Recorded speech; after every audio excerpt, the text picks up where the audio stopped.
అతడు సామాన్యుడు, అతడు అసామాన్యుడు. అతడే గోగులమండ రాజేష్ ఖన్నా. పశ్చిమ గోదావరి జిల్లా పాలకొల్లు నియోజకవర్గం. అగర్తపాలెంలో జన్మించి తన తల్లిదండ్రుల పేరున జీడీవీ ఫౌండేషన్ స్థాపించి గోదావరి జిల్లాల్లో సేవకు చిరునామాగా నిలిచి సమాజ వికాసం కోసం నిరంతరం శ్రమిస్తున్న శ్రామికుడు. అకుంఠిత దీక్ష, పట్టుదల, సంకల్ప బలం చోదక శక్తిగా చేసుకుని ముందుకు సాగుతున్న వీరితో కాసేపు. Hi sir. సార్ నమస్తే అండి. సో జీవీడీ ఫౌండేషన్ అనేది ఎప్పుడు స్థాపించారు? నేను 2012లో స్థాపించానండి. సో ఆ ఫౌండేషన్ స్థాపించడానికి గల కారణం ఏంటి? ఆలోచన ఎలా పుట్టింది అని అంటే యాక్చువల్గా నాకు 11 సంవత్సరాలు ఉన్నప్పుడే తల్లిదండ్రులు చనిపోయారండి. అప్పటి నుంచి నేను కూడా చాలా లోయెస్ట్ నుంచి వచ్చిన వ్యక్తిని. సో తల్లిదండ్రుల పేరున ఏదన్నా చేయాలి అనేసి కొంతకాలం ఇండివిజువల్గా చేశానండి. మామూలుగా ఏ పబ్లిసిటీ లేకుండా, ఫౌండేషన్ ఏం లేకుండా ఒక 7 years చేశానండి.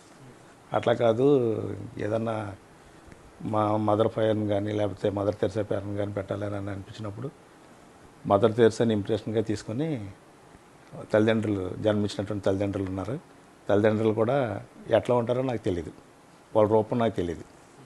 సో వాళ్ళు ఫేస్ చేసుకుని తల్లిదండ్రుల పేరు చేయాలి, నేను సంపాదించిన దాంట్లో ఒక 10% తీసి చేయాలన్నటువంటి ఆలోచనతో ముందుకు వస్తున్నానండి. జీడీవీ ఫౌండేషన్ ముఖ్య ఉద్దేశం అంటే ఫస్ట్ అనాథులకి ఆదుకోవాలన్నటువంటి ఆలోచన. 9-10 years ఉన్నప్పుడు కూడా నా పరిస్థితి అదే. దాన్ని ఇంప్రెషన్గా తీసుకొని నేను చాలా ఇబ్బందులు పడి, చాలా కష్టపడి నేను రోజు ఈ స్టేజ్కి వచ్చానండి. అదే దృక్పథంతో నాలాంటి వాళ్ళు ఇంకా ఉంటారు కదా అనేటువంటి ఆలోచనతో నేను ఎలా అయితే వచ్చానో వాళ్ళకి నేను సపోర్ట్ ఇవ్వాలి, ఎంతో కొంత. నా నుంచి లబ్ధి పొందిన వాళ్ళు ఇంకొకరు వేరే వాళ్ళకి సపోర్ట్ ఇవ్వాలి అనేటువంటి ఆలోచనతో నేను ఈ సేవా కార్యక్రమం అనేది మొదలుపెట్టానండి. ఎంతవరకు విస్తరించారు జీడీవీ ఫౌండేషన్? అంటే యాక్చువల్గా అయితే 2 districts ఉందండి. ఒక కార్యక్రమం అనేది కాదు, జీడీవీ ఫౌండేషన్ నుంచి చేసేది అనాథ పిల్లలకి, టీబీ ఉన్న పిల్లలు, హెచ్ఐవి ఉన్న పిల్లలు, ఇంచుమించుగా 200 members ఉన్నారండి నా దగ్గర. ఆ మెంబర్స్కి ఆ 200 పిల్లలకు కూడా నేనే మెడికల్, ఫుడ్, అకామిడేషను, చదువుకునే వాళ్ళకి చదువు, అవన్నీ కూడా నా ఫౌండేషన్ తరపు నుంచే నేను ఇస్తున్నాను. చిన్నపిల్లలు, kids 5 years, 4 years, 3 years, 8 years అట్లా ఉన్నారు నా దగ్గర. ఎన్ని సంవత్సరాలు అయిందని స్థాపించి? నేనైతే 2012లో స్థాపించానండి. అంతకుముందు 7 years చేశాను కానండి, ఏ ఫౌండేషన్ లేకుండా చేసుకొచ్చాను, వ్యక్తిగతంగా చేశానండి. సో మీరు చెప్పిన 13 సంవత్సరాల వయసులో 10 సంవత్సరాలు మీ తల్లిదండ్రులు 9-10 సంవత్సరాలు. సో అప్పటి నుంచి మీ వ్యక్తిగత జీవితం ఎలా అంటే, నానమ్మ ఉన్నారు, నానమ్మ వ్యవసాయం చేశారు. తర్వాత చిన్నాన్న ఉన్నారు, చిన్నాన్న కూడా వ్యవసాయం చేస్తారండి. మా విలేజ్లో వ్యవసాయం చేస్తారండి. వాళ్ళు వ్యవసాయం చేసి పట్టుకొస్తే మేము చదువుకుంటూ అలా మెయింటెనెన్స్ అయిన వ్యక్తినండి. లాభాపేక్ష లేకుండా సర్వీస్ ఇప్పుడు ఉండదు. అవునండి. బట్ ఈ జీడీవీ ఫౌండేషన్ రిసోర్సెస్ ఏంటి? లాభాపేక్ష అనేది నేను అసలు ఏ రోజు ఆశించలేదండి. పబ్లిసిటీ కూడా నేను ఏ రోజు ఆశించను అసలు. ఈ చేతితో పెట్టిన దానం ఆ చేతితో తెలియకుండా ఉండేటువంటి వ్యక్తి నేను. అయితే రిసోర్సెస్ అంటే అదే ఈ మనం మదర్ తెరిసాని ఇంప్రెషన్గా తీసుకొని నా వంతు చేయాలి అనేది ఏ విధమైనటువంటి సెల్ఫ్ మైండ్తో కాకుండా ద్రౌక్తతో చేస్తున్నాను నేను. సో ముఖ్యంగా అంటే ఎంతమంది సభ్యులు ఉంటారండి? మా మెంబర్స్ ఉన్నారండి, వైస్ ప్రెసిడెంట్ ఉన్నారు, సెక్రటరీ ఉన్నారు, ట్రెజరర్ ఉన్నారు, ఇంకా స్టాఫ్ ఉంటారు, మెంబర్స్ ఉంటారు. సో ఏదైనా సరే మేము బాడీ మెంబర్స్గా డిసిషన్ తీసుకుంటూ ఉంటామండి. సో ఈ సంస్థ స్థాపించే ప్రాసెస్లో ఎటువంటి ఇబ్బందులకి ఏమైనా గురయ్యారు? ఇబ్బందులు వచ్చినాయండి. అవన్నీ మీడియా ముందు చెప్పుకోకూడదు కానీ చాలా ఇబ్బందులు వచ్చినాయండి. చెప్పచ్చండి. వదిలేండి. పోనీ ఆ ఇబ్బందులను అధిగమించి సంపాదించినప్పుడు ఎవరైనా సహకరించారా? ఎవరో సహకరించలేదండి. ఇబ్బందులు కలిగజేసిన వాళ్ళే తప్ప, మీరు ఈ యాక్టివ్గా ఉన్నారు, మీరు చేసేది మంచిది, ముందుకెళ్ళండి అన్నటువంటి వ్యక్తుల్లో 3 ఉన్నారండి.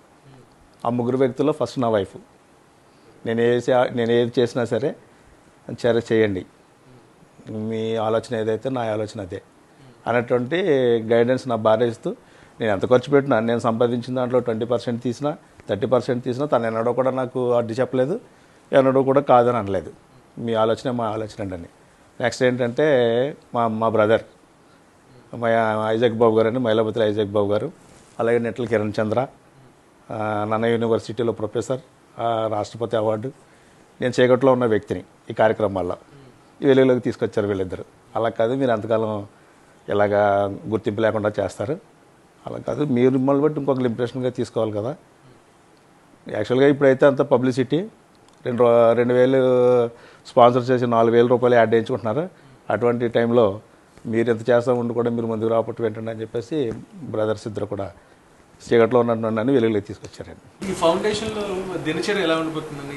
ఏ స్థాయిలో పిల్లల్ని ఎక్కడి నుంచి పిక్ చేసుకుంటారు, ఎలా చూసుకుంటారు? కిడ్స్ నుంచి ఉన్నారండి నా దగ్గర, దానికి సపరేట్ స్టాఫ్ ఉన్నారండి. మెయిన్ డోనర్ నేనేనండి. ఎలా ఉంటుందంటే అండి, ఇప్పుడు ఈ కిడ్స్ విషయంలో అనాథ శరణాలయంలో జస్ట్ మీ ఇంట్లో ఎవరైనా బర్త్డే అనుకోండి, మీరు ఆ రోజు మా ఇంట్లో మా పాప బర్త్డే లేకపోతే నా బర్త్డే మేము ఈరోజు ఫుడ్ అకామిడేట్ చేస్తూ ఉన్నామండి. అటువంటి సపోర్ట్స్ తప్ప ఫర్దర్ సపోర్ట్స్ ఏమి ఉండవండి. అంతా కూడా నేను సంపాదించిన దాంట్లో నేను వ్యాపారం చేస్తానండి. వ్యాపారంలో 10% ఏమో మా కమ్యూనిటీలో అయితే ఫెయిత్ అంటారు, దశం భాగం, అది 10 భాగం తీస్తాను. నెక్స్ట్ వచ్చేసి 20 భాగం వచ్చేసి సేవా కార్యక్రమాలకు తీస్తాను. సో ఆ బేసిక్లో నేను వెళ్తున్నానండి. సో మీరు మీ మాట తీరు ఇదంతా మీరు గోదావరి వాస్తువులో తెలుస్తుంది, బట్ మీ పేరు చూస్తే రాజేష్ ఖన్నా అని ఉంది. రాజేష్ ఖన్నా అనేది బాలీవుడ్లో సూపర్ స్టార్ అండి. అవునండి. సో ఆయన సినిమా నేపథ్యం సినిమాలో ఇదే. సో మీరు ఆ పేరు పెట్టుకొని అటు నిజంగా ఈ సంస్థను స్థాపించి పిల్లల విషయంలో సూపర్ స్టార్ అయ్యారన్నమాట. అదేం లేదు. సో ప్రత్యేకంగా సంస్థలో యాక్టివిటీస్ ఎలా జరుగుతాయి? బాగానే ఉంటాయండి యాక్టివిటీస్, బాగానే ఉంటాయి. ఫుడ్ విషయం కూడా క్వాలిటీ ఫుడ్ ఇస్తానండి. అలాగే మెడికల్ కూడా, అలాగే ఎనీ ఏదైనా కానివ్వండి నా ఫౌండేషన్ నుంచే ఉంటుంది, క్వాలిటీ ఐటమ్ ఉంటుందండి. సో మనకు ఇప్పుడు మీరు స్థాపించి ఆల్మోస్ట్ 5 years అవుతుంది, 10 years అవుతుంది, 7 years అవుతుంది. యాక్చువల్గా అయితే కార్యక్రమాలు ఎప్పటి నుంచో ఉన్నాయి. ఫౌండేషన్ అని ఏం పెట్టింది అయితే మటుకు 2014, ఆర్గనైజింగ్ అనేది 2014 నుంచేనండి. సో ఈ 12 నుంచి 12 నుంచి అండి. 2012 నుంచి ఈ సంస్థ ప్రయాణంలో మీకు గవర్నమెంట్ నుంచి సపోర్ట్ ఎలా ఉంది? ఏ విధమైన సపోర్ట్ లేదండి నాకు, అసలు నేను తీసుకోలేదు కూడా. నేను పొలిటికల్ పీపుల్స్ అవనండి, గవర్నమెంట్ సైడ్ అవనండి, ఎవరి సపోర్ట్స్ నాకు లేవండి. నేను ఎప్పుడు కూడా అలా ట్రై చేయలేదు కూడా. మళ్ళీ అది నేను ఏదో ప్రతిఫలం ఆశించి చేసినట్టుగా ఉంటుంది అనేటువంటి ఆలోచన అది. నేను ఆ ఆలోచన తోట ఆగిపోయిన తప్ప నేను ముందుకు వెళ్ళలేదండి, వెళ్ళను కూడా. నేను నా వ్యాపారం బాగున్నంతసేపు, నా వైఫ్ గవర్నమెంట్ టీచర్ అండి, తను మా ఫ్యామిలీ బాగున్న వాళ్ళ విషయంలో ఉన్నంతసేపు, నా వ్యాపారం బాగున్నంతసేపు 100% నేను ఈ రకంగానే ముందుకు వెళ్తానండి. మీ కార్యక్రమంలో భాగంగానే భవిష్యత్తు ప్రణాళికలో భాగంగా ప్రభుత్వ పాఠశాలని లఘు చిత్రం తీస్తున్నారని విన్నాను. అవునండి, అవును. సో అది ఆ ఆలోచన ఎందుకు వచ్చింది, ఎందుకు తీయాలనుకున్నాను, ముఖ్య ఉద్దేశమే ఆలోచన ఎందుకు వచ్చింది అని అంటే అండి, యాక్చువల్గా నేను విలేజ్ నుంచి వచ్చిన వ్యక్తినండి. చిన్నప్పటి నుంచి కూడా నాకు తెలుసు ఈ విలేజ్లో చదువులు ఎలా ఉంటాయి అనేది. ఇప్పుడు మా నేటివ్ ప్లేస్ అయితే అక్కడ లోదరన్ హై స్కూల్ ఒకటి ఉందండి. ఆ లోదరన్ హై స్కూల్కి స్ట్రెంత్ లేక అక్కడి నుంచి ఆ తాతల నాటి నుంచి ఉన్నటువంటి స్కూల్ తీసేసేసే పరిస్థితి వచ్చిందండి. అప్పుడు నేను నా ఫౌండేషన్ తరపు నుంచి ఏంటంటే స్వగ్రామంలో ఉన్నటువంటి హై స్కూలు దీన్ని తీసేయకూడదు, మేమందరం చదువుకుని వచ్చినటువంటి వ్యక్తులు అనేసి జాయిన్ అయిన ప్రతి విద్యార్థికి కూడా ఒక్కొక్క సైకిల్ ఇస్తున్నానండి. అలాగే 5 years నుంచి ఇంచుమించుగా 700 సైకిల్స్ ఇచ్చానండి ఈ 5 yearsలో. ప్రతి 6th class 7th class అలా జాయిన్ అయినటువంటి ప్రతి విద్యార్థికి కూడా ఒక్కొక్క సైకిల్ అండి. అలాగే దూర ప్రాంతాల నుంచి వచ్చినటువంటి అమ్మాయిలకి ఎస్పెషల్లీ, మగ పిల్లలు అయితే ఏదో రకంగా వచ్చేస్తూ ఉంటారు, అమ్మాయిలు అనేసరికి వాళ్ళు చదువుకోవాలన్నటువంటి ఆతృత ఉంటుంది, అంబిషన్ ఉంటుంది, కానీ వాళ్ళ సౌకర్యాలు లేవు. ఆ ప్రతి అమ్మాయికి కూడా నేను సైకిల్ ప్రొవైడ్ చేస్తున్నానండి. అలాగే బుక్స్, యూనిఫామ్స్. అలా అటువంటి విషయంలో ఇప్పుడు ఏమైందంటే కార్పొరేట్ స్కూల్స్ అంతా కూడా బిజినెస్ పర్పస్ అయిపోయింది. ఇప్పుడు బోర్డు స్కూల్లో ఈ ప్రభుత్వ పాఠశాలలో చదువుకున్నటువంటి వ్యక్తులు ఎంతోమందిని మనం వింటున్నామండి. ప్రతి వ్యక్తి కూడా మహోన్నతమైన వ్యక్తులు ఎవరైనటువంటి కూడా ఈ ప్రభుత్వ పాఠశాల నుంచి చదువుకుని వచ్చినటువంటి వ్యక్తులే. ఇప్పుడంటే కార్పొరేట్ స్కూల్స్ వచ్చేసినాయి. అవి అంతా కూడా ఫైనాన్షియల్స్ చదువులు అయిపోయినాయి తప్ప మైండ్ సెట్ పెట్టి చదివేటటువంటి చదువులు కాదండి అవి. విద్య ఉంది కానీ విజ్ఞానం లేదు. అదేదో మనం మనీ పెట్టి కొనుక్కుంటున్నాం, ఏదో ఏసీ స్కూల్స్, ఏసీ బస్సులు అనేటువంటి ఆలోచనతో ఇప్పుడు ఉందో తప్పండి. అది మనం నేల మీద కూర్చున్నామా, బెంచ్ మీద కూర్చున్నామా, మనం ఎంతవరకు చదువుతున్నాం అనేది ఇప్పుడు లేదండి ఇప్పుడు జనరేషన్కి. ఆ ఆలోచనతో. ప్లస్ ఏంటంటే నా వైఫ్ కూడా గవర్నమెంట్ టీచర్ అండి, ఒక విలేజ్లో గవర్నమెంట్ టీచర్గా చేస్తుందండి. నేను తరచూ తను దింపటానికి వెళ్తూ ఉంటానండి, అక్కడ ఉన్నటువంటి వాతావరణాన్ని బట్టి, తనిచ్చే టీచింగ్ని బట్టి, ఆ ఆలోచనలన్నీ కూడా కలిగి బ్రదర్ కొక్కిరిగడ్డ చక్రవర్తి మహేంద్ర చక్రవర్తి దృష్టిలో తీసుకొస్తే తప్పకుండా చేద్దాం సార్, మీ ఆలోచనని మా ఆలోచనగా తీసుకుంటాం అనేటువంటి చెప్తే తన ప్రభుత్వ పాఠశాల అనేది ఆ ఆలోచనతో తీసిందనమాట అండి ఇది. సో మీరు మీ ఫౌండేషన్ నుంచి మీరు మీ వ్యక్తిగత జీవిత నేపథ్యం కానీ ఫౌండేషన్ తరగతి సేవ నేపథ్యం కానీ అన్నీ చూస్తూ చాలా డిఫరెంట్ ఎక్స్పీరియన్సెస్ చూస్తుంటారు. సో ఎన్నో మీకు తెలిసి ఉంటాయి. సో ప్రస్తుతం ప్రభుత్వం అవలంబిస్తున్న విధానాల మీద మీరు ఏమనుకుంటున్నారు? సో అది అభివృద్ధికి ప్రభుత్వ విధానాలు అని అంటే, ప్రభుత్వ విధానాలకి వచ్చేసరికి ఒకరు అనేది మెయింటెనెన్స్ ఉండదు, అది ఒకరు అనేది ఆర్గనైజింగ్, దానికి మరి అట్లే కోఆర్డినేషన్ ఉండటం వల్ల అది మెయింటెనెన్స్ సరిగ్గా ఉండదండి. ఇప్పుడు ఫౌండేషన్ అనేసరికి సింగిల్ ఆర్మీ, నేను తప్పితే నా వైస్ ప్రెసిడెంట్ డిసిషన్ తీసుకుంటాం. అది ఏ డిసిషన్ అయినా కానీ అలాగే తీసుకుంటాం. మాదైతే నిదానమైనటువంటి బాటలో వెళ్తూ ఉంటుంది. దానికి మెంబర్ ఆఫ్ పర్సన్స్ కాబట్టి గవర్నమెంట్ సైడ్ నుంచి ఒకరు బాధ్యత తీసుకోవచ్చు, తీసుకుపోవచ్చు. బాధ్యత తీసుకున్నటువంటి ఏరియాలో ఇంప్లిమెంట్ బాగుంటుంది, బాధ్యత తీసుకోలేనటువంటి ఏరియాలో ఇంప్లిమెంట్ బాగుంటలేదండి. అలాగే ఇప్పుడు నా ఫౌండేషన్ తరపు నుంచి ఒక ఎడ్యుకేషనల్ పర్పస్ కాకుండా వృద్ధుల మహిళలకండి, ఆ వితంతువులు అవనవచ్చు, వృద్ధ మహిళలు అవనవచ్చు, ఎవరన్నట్టు కానివ్వండి, ఈవేళ పిల్లలుండి కొడుకులుండి చూడలేనటువంటి పరిస్థితి, ఎంతోమందిని తల్లిని చూస్తున్నామండి మనం.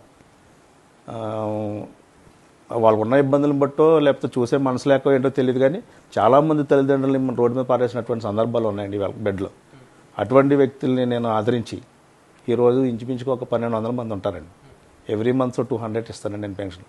ఈ పెన్షన్ అనేది ప్రభుత్వానికి కూడా నానించగలిగిందేనండి, ప్రభుత్వం పెట్టింది కాదండి ఇది.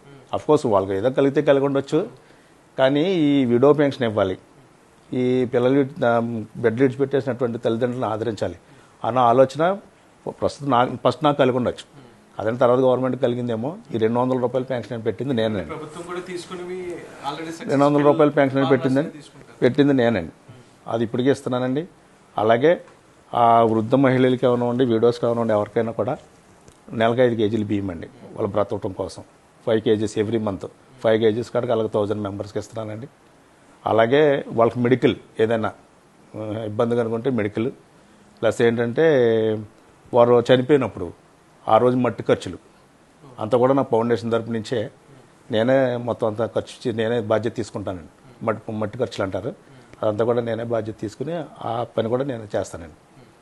అలాగా మెరిట్ స్టూడెంట్స్కి అండి, మెరిట్ స్టూడెంట్స్ ఈ ప్రభుత్వ పాఠశాలలో ఎక్కడైతే చదువుతున్నారో ఆ ప్రభుత్వ పాఠశాలకి వెళ్ళి మెరిట్ స్టూడెంట్స్ ఎవరైతే ఉన్నారో వాళ్ళని ఆ హెచ్ఎం తోటి అంటే ఆ ఎంఈఓ తోటి వీళ్ళతోటి మాట్లాడి ఆ మెరిట్ స్టూడెంట్స్కి నా ఫౌండేషన్ తరపు నుంచి వాళ్ళని ఎంకరేజ్ చేయడం కోసం 5000, 2000 అలా వాళ్ళకి ఏం కావాలో అది ప్రొవైడ్ చేసి అటువంటి కార్యక్రమాలు కూడా నా ఫౌండేషన్ తరపు నుంచి అనేకమైనవి ఉన్నాయి. అలాగే ప్రభుత్వ పాఠశాలలకు కూడా ఇదేంటది మోటారు ట్యాప్ వేయించడం కానివ్వండి, దానికి మోటార్ ఫిట్ చేయడం కానివ్వండి, బల్లలు కానివ్వండి, మంచినీరు పిల్లలకి. అలాగే వాళ్ళని ఎడ్యుకేషనల్గా డెవలప్ చేయడానికి న్యూస్ పేపరు అవన్నీ కూడా నా ఫౌండేషన్ తరపు నుంచి ఈ ప్రభుత్వ పాఠశాల అన్నింటికి కూడా భీమవరం మండలం, పాలకొల్లు మండలం, అన్ని మండలాల్లో కూడా నా ఫౌండేషన్ తరపు నుంచే పేపర్ వెళ్తూ ఉంటుందండి. అలాగా ఏ విధమైనటువంటి ఇది అవసరత అనేటటువంటి ఆలోచన వచ్చినప్పుడు నా ఫౌండేషన్ గుర్తుండేటట్టుగా నేను చేస్తున్నానండి. అది ఎంతవరకు ఏంటి అనేది అంటే నా వెనుకున్న వాళ్ళు, నా ముందున్న వాళ్ళు నన్ను బ్లెస్ చేసినంతకాలం, భగవంతుడు నన్ను ఆశీర్వదించినంతకాలం ఈ కార్యక్రమాలు అలా కొనసాగిస్తూ ఉంటానండి.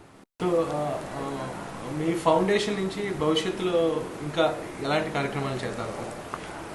పలానా కార్యక్రమం అనే ఉండదండి, ఇంకా అప్పుడున్న పరిస్థితి ప్రకారం ఏ అవసరం ఇది ప్లానింగ్ అనే ఉండదండి నా ఫౌండేషన్ తరపు నుంచి. జనరల్గా నేను కారులో వెళ్తూ ఉంటాను, ఏదో యాక్సిడెంట్ జరుగుతుంది, లేకపోతే ఎవరో అనాథ పడి ఉంటారు, అది నేను గమ్మున కారు ఆపి నా దగ్గర నాకు తోచినటువంటి నేను పరిచర్య చేస్తాను, వాళ్ళకి నేను కొంచెం రిలీఫ్ ఇస్తాను. అది నేను అనుకుని చేసుకునేది కాదు కదండి, అది జనరల్గా తగిలేదు. అది అలాగా అనేటువంటిది ఆలోచన బట్టి వస్తూ ఉంటాయండి.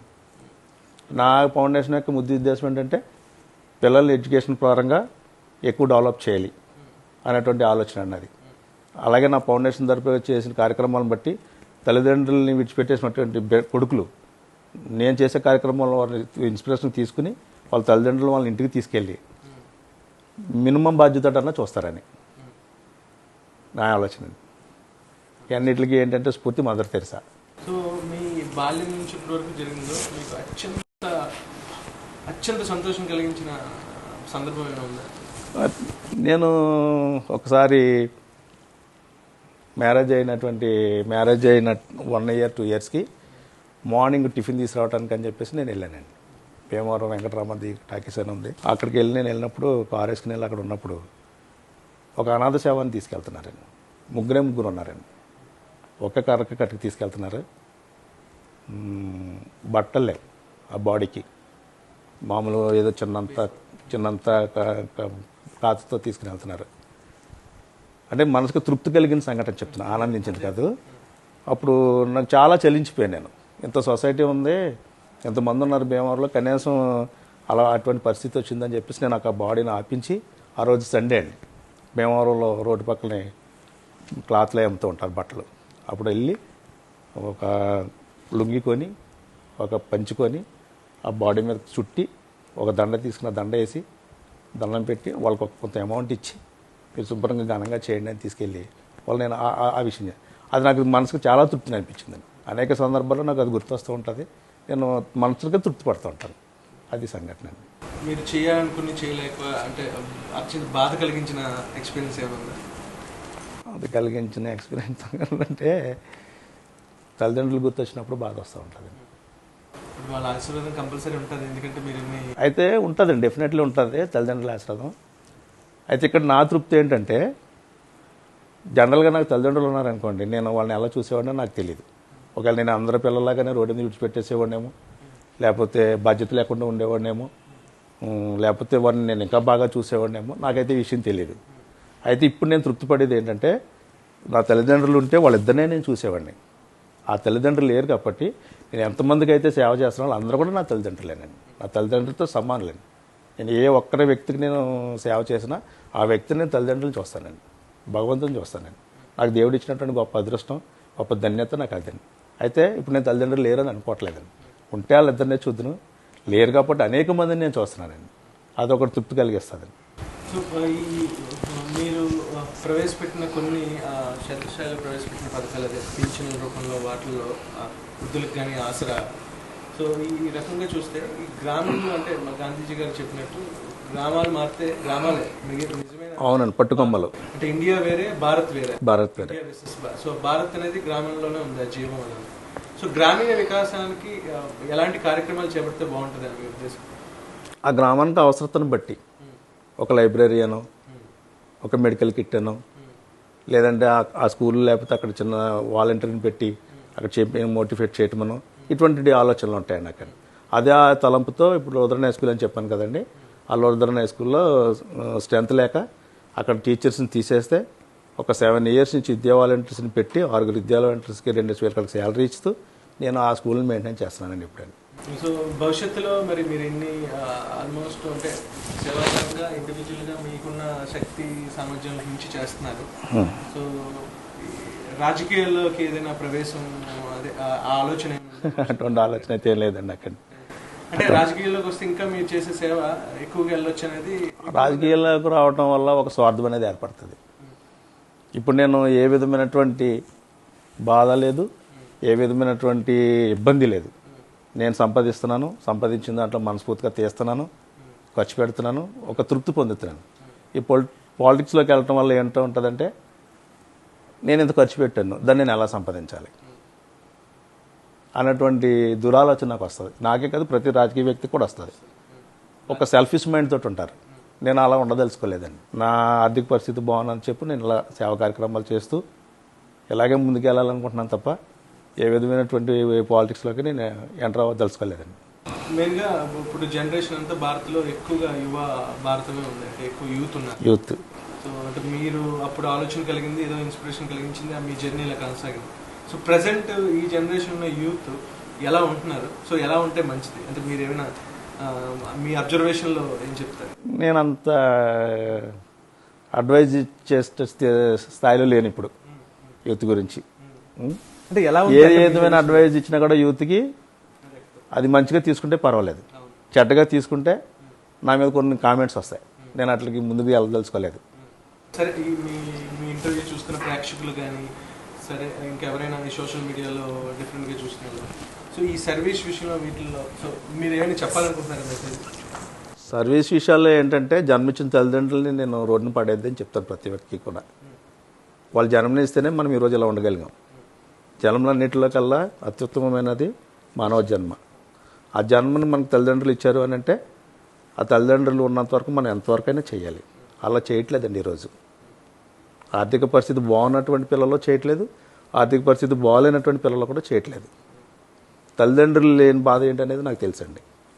ఆదరించేవాళ్ళు లేరు నాకు 9-10 సంవత్సరాలు. అమ్మ ప్రేమ అంటే ఏంటో తెలియదు, నాన్న ప్రేమ అంటే ఏంటో తెలియదు. సో భగవంతుడు, నేను నమ్మినటువంటి భగవంతుడు నన్ను పట్టుకున్నాడని విడిచిపెట్టకుండా. లేకపోతే జనరల్గా 9-10 సంవత్సరాల పిల్లలు ఎట్లా ఉంటారంటే బ్లాక్ టికెట్లు కానీ పిక్ పాకెటర్స్ గాను పట్టించుకునేవాళ్ళు లేక వీధిని పడుతూ అనేక మందిని చూస్తూ ఉంటాం.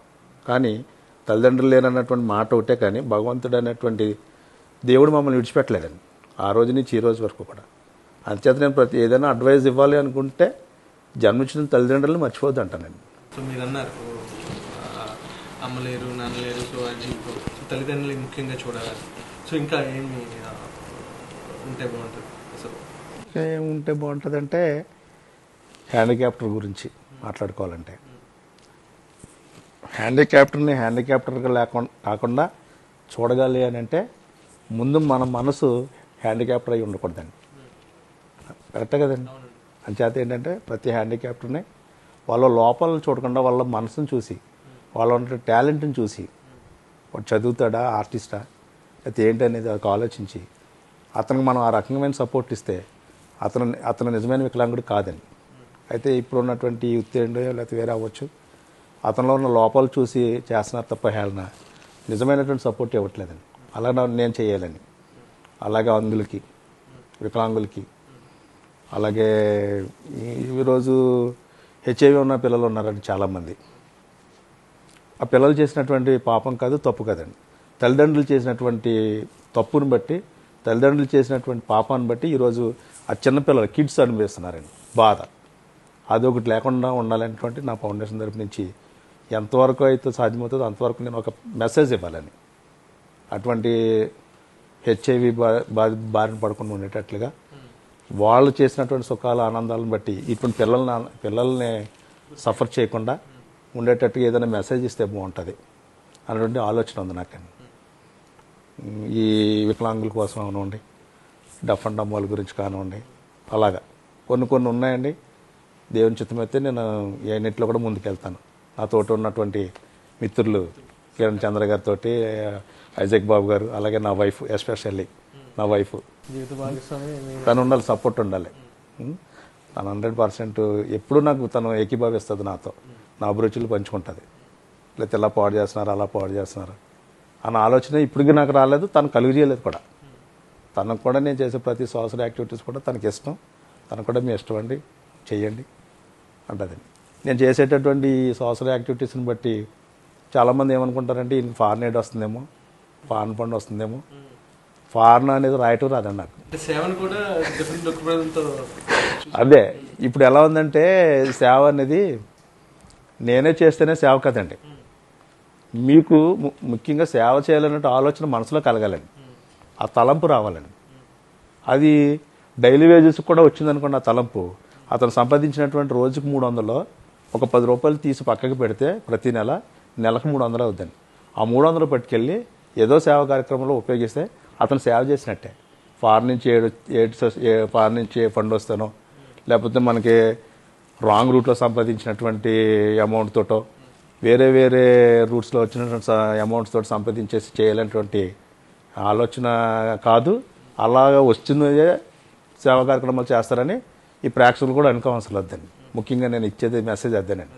నేను నాకు చాలా ఎదురుపడుతూ ఉంటాయండి, ఏంటి నేను ఇలా చేస్తారు, ఎక్కడి నుంచి వస్తుంది దీనికి, ఏం ఫారెన్ ఫండ్ ఏమైనా వస్తుందా, ప్రింటింగ్ మిషన్ ఏమైనా ఉన్నదా, ఏంటి అని అడుగుతుంటారు. ఇక్కడ ఫారెన్ ఫండ్ కాదు, ప్రింటింగ్ మిషన్ కాదు, సేవ చేయాలి అన్నట్టు మనసు ఉంది నాకు. ఆ మనసు నాకు ఉండబట్టి నేను ఎంత ఖర్చు పెడుతున్నా ఆ బాధ అనేది లేదు, ఎక్కడి నుంచి వస్తుంది అన్నట్టు ఆలోచన కూడా లేదు. నేను సేవ చేసే కొలది దేవుడు నన్ను ఆశీర్వదిస్తున్నాడు, మంచి బ్లెస్సింగ్స్ తోటి ఉన్నాను నేను.